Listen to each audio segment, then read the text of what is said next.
I'm a member of the League of Women Voters, Washtenaw County's Juvenile Justice Advocacy Group. And on behalf of this team, I would like to welcome all of you to today's learning session. A couple of comments about the League. We are a nonpartisan voter education organization. We encourage informed and active participation in government.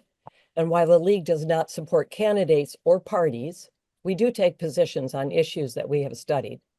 One of those issues has to do with juvenile justice and the Justice for Kids and Communities Act, which the League has supported.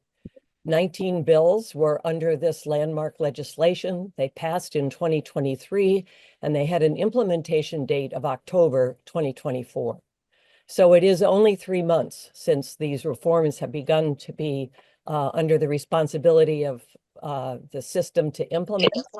And so to help us learn more about how this implementation is going, we are here pleased to have both Kevin Mitchell and Jessica Ashmore. Kevin is the director of the Washtenaw County Children's Services Department. He has 26 years of experience working with youth in residential care, came to Washtenaw County in 2001, and has held several positions within the Children's Services Department prior to becoming its director in 2020. Mr. Mitchell also serves as vice president of the Michigan Juvenile Detention Association. It's most recently a responsibility he's taken on was to co-chair the Detention Standards Work Group under the Governor's Residential Advisory Committee. And we hope to hear a little more from him today about that important work. Prior to him coming to Washtenaw County, he served several years with the state of Michigan as a youth counselor at the W.J. Maxey Boys Training School and at Havenwick Hospital on an inpatient adolescent psychiatric unit. Kevin has a bachelor's in social work from Western Michigan University and a master's degree in public administration from the University of Michigan. So following Kevin's remarks, there is going to be a question and answer time. If you have questions that emerge as we go along, please write them, submit them in the chat feature. All right, Kevin, take it away. Thank you so much for having me on today. Just really appreciate the interest from this group in juvenile justice. I don't think it's something that gets enough attention in our state. So thank you again. As you're aware, there have been significant reforms in juvenile justice that have occurred in the past several years. And this is really, really well overdue. This started in 2021 with the creation of the Michigan Task Force of Juvenile Justice Reform from Governor Whitmer's office. As was mentioned a little bit earlier, that task force provided 32 recommendations. And this group spent over a year providing those recommendations to the governor's office. Many of those recommendations, I think 18 or 19 of them, were placed in a bill. And in 2023, in July of 2023, they became law with a start date of October 2024. So as was mentioned, we're only about 3 months into these new laws that took place. The one recommendation that has a huge impact on us from the task force was using a validated detention screening tool. So really, it's a way to guard the front door a little bit on who is coming into detention. So it's really the single most impactful thing that has happened to us in quite a long time, because again, there hasn't been a lot of regulating or changes in juvenile justice, particularly for us. So I just want to talk about the screening tool a little bit today. So once the bill became law, the State Court Administrative Office, SCAO for short, was designated to decide what that screener was going to be. And so they had decided it was going to be something called the MJAS. It's MJJAS-detention screener. So they're requiring the screener, and I think it's important to understand why they're requiring a screener. And obviously, I just said to guard the front door a little bit. But unlike a lot of other states, Michigan doesn't have a statewide juvenile justice system. It's got a countywide juvenile justice system, and that's one of the differences. And so they've been operating in this countywide juvenile justice system for a number of decades right now. So the change or the difference comes in when you're operating in that way, is that at least for me as a detention operator and some of my colleagues around the state, we see kids, or at least we've previously seen kids that are detained for different reasons in different places. So for example, kids in Calhoun County or Jackson County or any other county out there might be detained for something very different than they are here in Washtenaw County. And so I think that having the screener brings some sort of a standard to provide risk and sort of levels the playing field a little bit on deciding who's coming into detention centers across the state.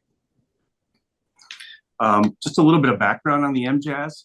So SCAO had put a statewide work group to explore to identify this screening tool, and they spent an entire year working on this. And they told us in August of 2024, mind you, that it was supposed to start in October 1. They told us in August that it was going to be the MJAS. So that created a little bit of a logjam for many of us. I'm sure folks in courts and definitely those of us who work in detention centers to quickly become certified on the screener and then to train all of our staff on how to administer the screener. So a little bit more about the screener.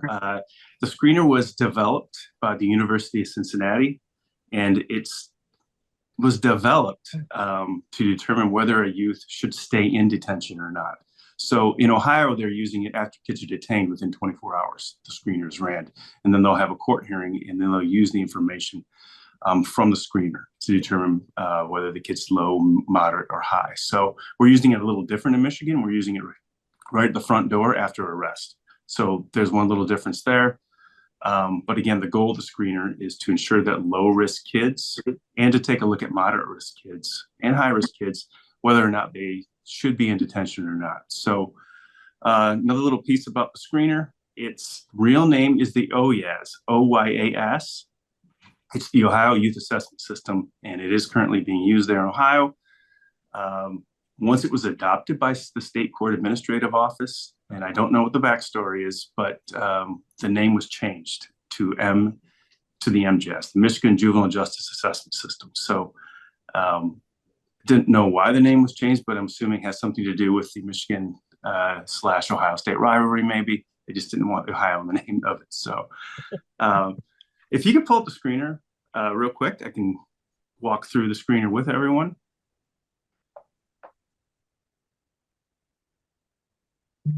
So the screener is real simple. It's just 2 pages. And it's administered face-to-face, and I'll walk through that operational process in a moment.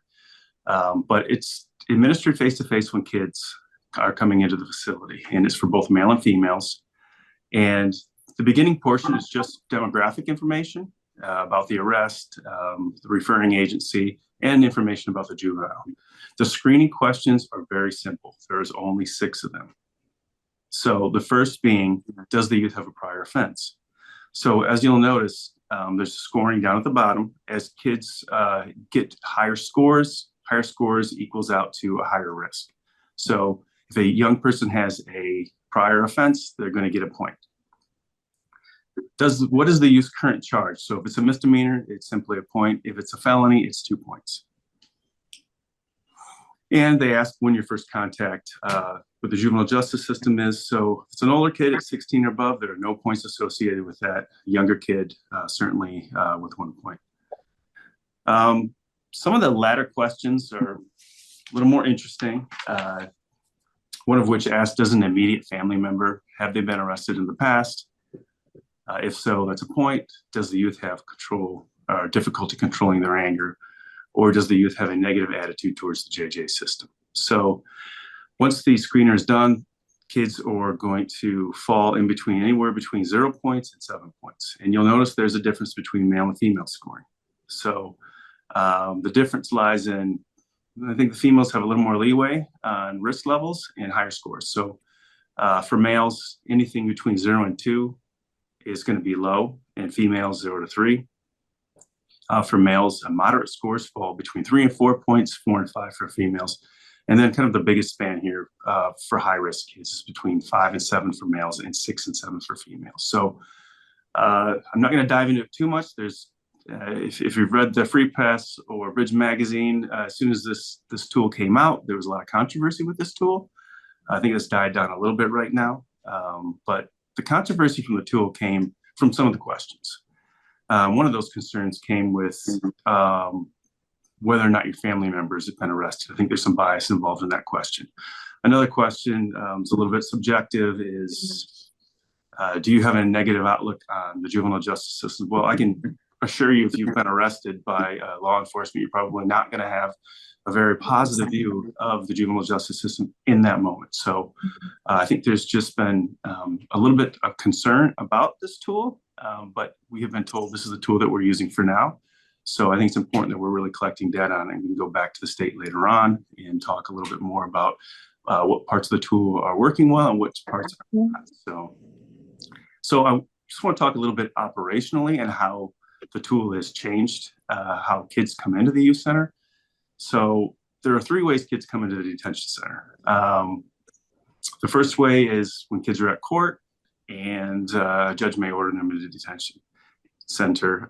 So we'll go pick the kids up over at court. It doesn't happen very often any longer, but when the kids come over, we are requesting the MJAS, and the court workers will fill those out. The second way is there's a pickup order list, or I guess a warrant list, and if the police run into kids, they do bring them in, and we will reach out to the court to get the MJAS screener from that as well.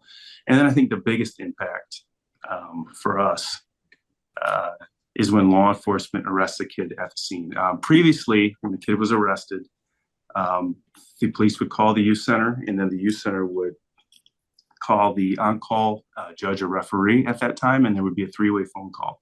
The police would explain to the judge or referee why they wanted to lodge the young person, and then a decision was made there at that point. It has changed now. If the police want to lodge someone, the young person is brought directly to the youth center. They're brought to a non-secure area, and they're separated from law enforcement. So our trained staff will sit down with youth in a private space away from law enforcement, and they're able to ask them the 6 questions. Youth are then put back into the sally port, or I guess the law enforcement vehicle, and law enforcement will enter back in, and then we'll have a phone call at that point with the on-call judge or referee.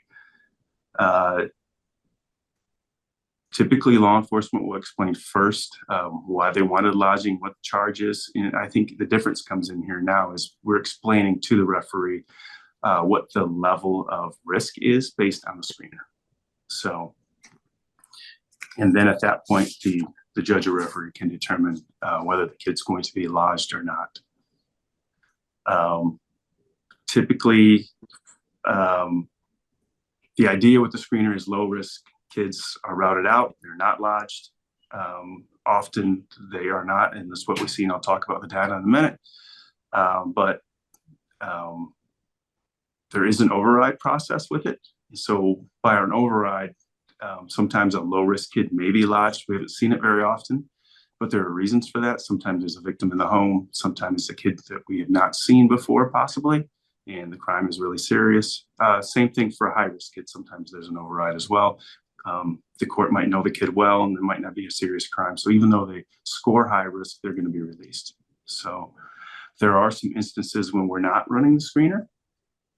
So one of those instances, and I just saw the questions pop up, would be if a kid is refusing to answer any of the questions. So we would have to let the judge or referee know that. We have not had that happen in the first 90 days here. Another reason that we would not run the screener is when a young person comes in and they look like they're under the influence of substances. Typically, when that happens, we don't accept the kids. We're not going to run the screener. We're going to ask that the police take the kids over to the hospital to get medically cleared before they come back. And I think the last reason, and this has not happened either so far in the first 90 days, that we wouldn't run the screener if somebody is out of control and dangerous. At that point, we would probably just call the referee. So a little bit of data in the first 3 months, wanted to run by everyone in the first 90 days. So in the first 90 days, and by the way, we are keeping all the data. We're keeping all the screeners, and we're sharing those with our court partners at the end of the month. Every month over the first 3 months, we're going to continue to do that. So far, in 90 days, we have administered 41 screeners for admission. 73% of those kids have been detained, and 11 of the kids have been released. So 73% detained, 27% of those kids are released. So I didn't think the numbers looked real great until I went ahead and started looking at where the risk levels were falling. And about, at this point, 22% of the kids were low risk.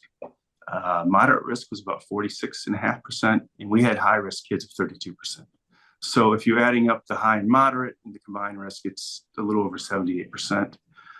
Low risk kids at 22%, but we're releasing the kids at a rate of 27%. I think, at least in the first 90 days, I can say that the off ramp of the tool of low risk kids not being detained has worked so far. And so I think that's a good thing, but I think that we need to continue to collect data throughout the rest of the year and just revisit it. So I mentioned that there were some concerns a little bit earlier about the screener, particularly when it first came out. And as you know, working in my state association, the Michigan Juvenile Detention Association, we have an interest in collecting data. And so I think one of the future partnerships that we're starting to work on we're hoping to work on anyways, with the University of Michigan School of Social Work. They have an evaluation group, and we're hoping to get a number of facilities that we can pull our data together to look at, really to see if those low risk kids, not just here, but in other places, are being routed out of the system. So I'd love to come back at some point in early 2026 and talk a little bit more about how that data worked throughout the whole year and whether the tool is being effective or not. One of the other things I was asked to talk about today, and I will do really briefly, is some other juvenile justice reforms that are occurring right now, are in the process of just really wrapping up.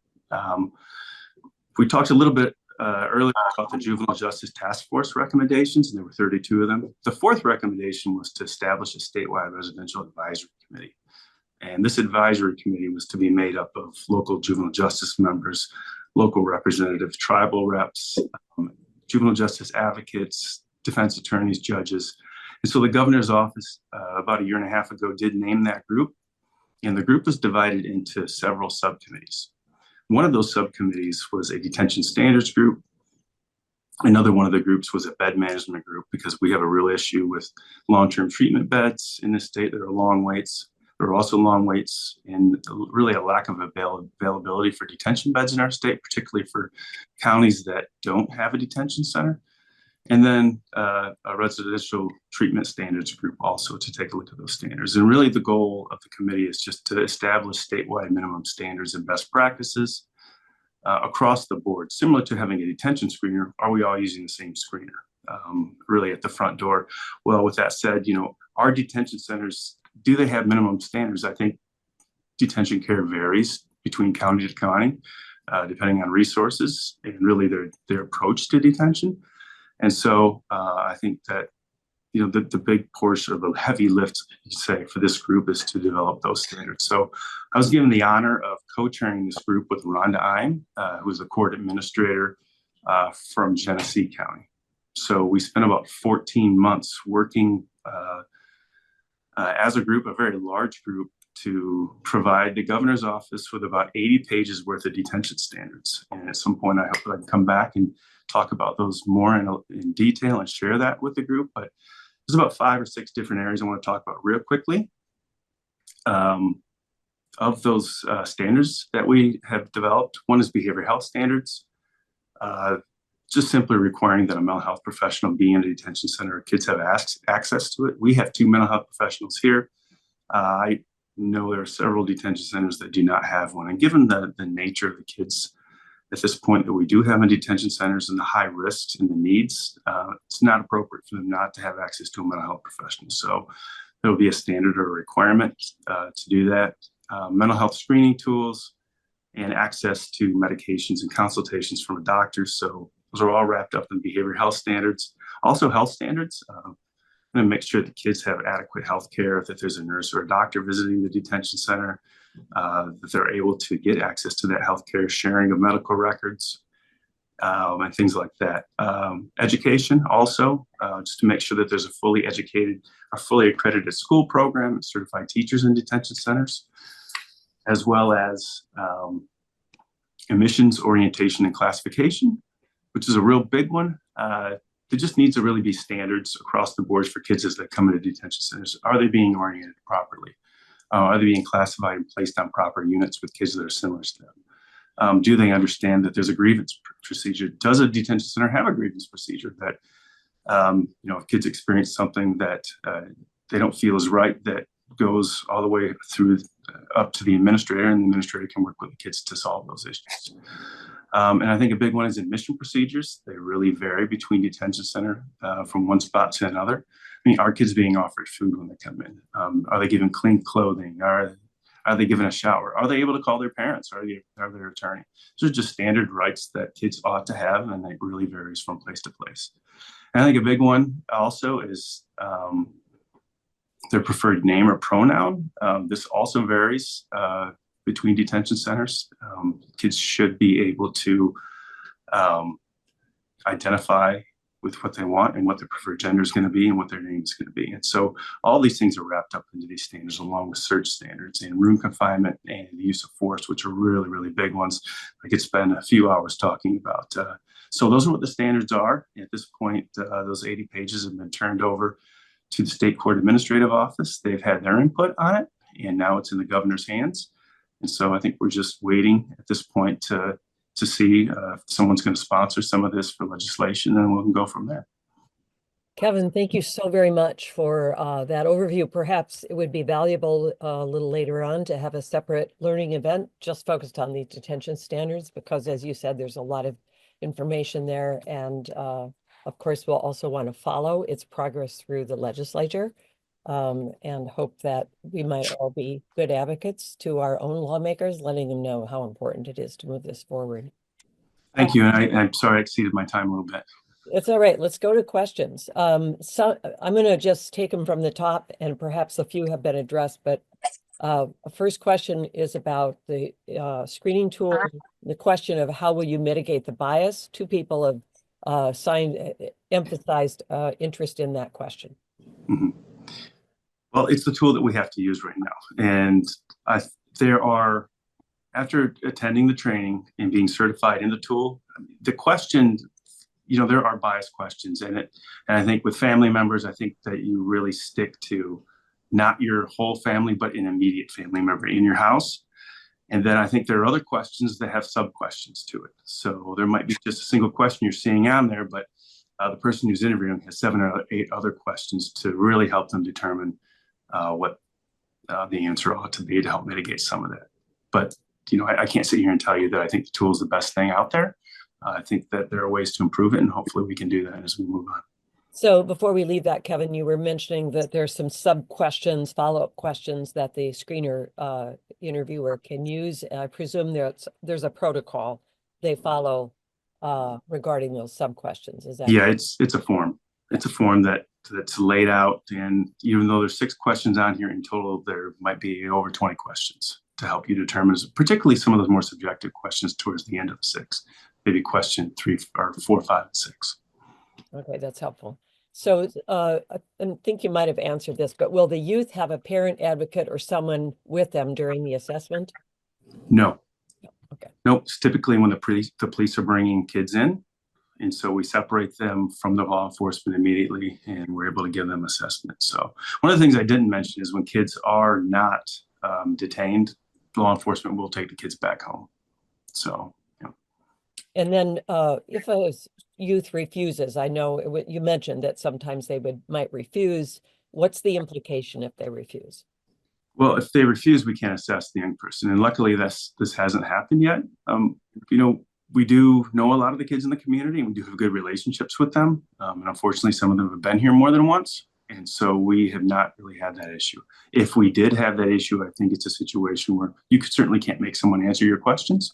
And so we would just call the referee and let the judge or referee know that the young person is not cooperating. And then the police would talk to them about what the charges. And then, at that point, I think the judge or referee would have to make the best decision on whether or not the young person should be lodged. What's interesting is that you just noted that hasn't happened yet. You haven't had of the 41 screens, you haven't had someone say, no, I won't answer. Okay, that's interesting.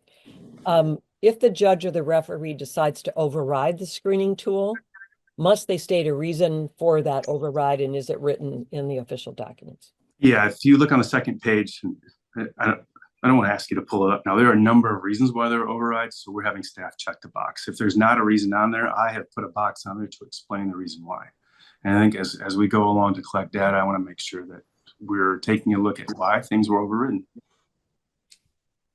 A question, what if there is evidence that they are abused or otherwise unsafe at home? Yeah, we'll file 3,200. That happens immediately. So we'll file 3,200 and call the state, and then the state will follow up with that.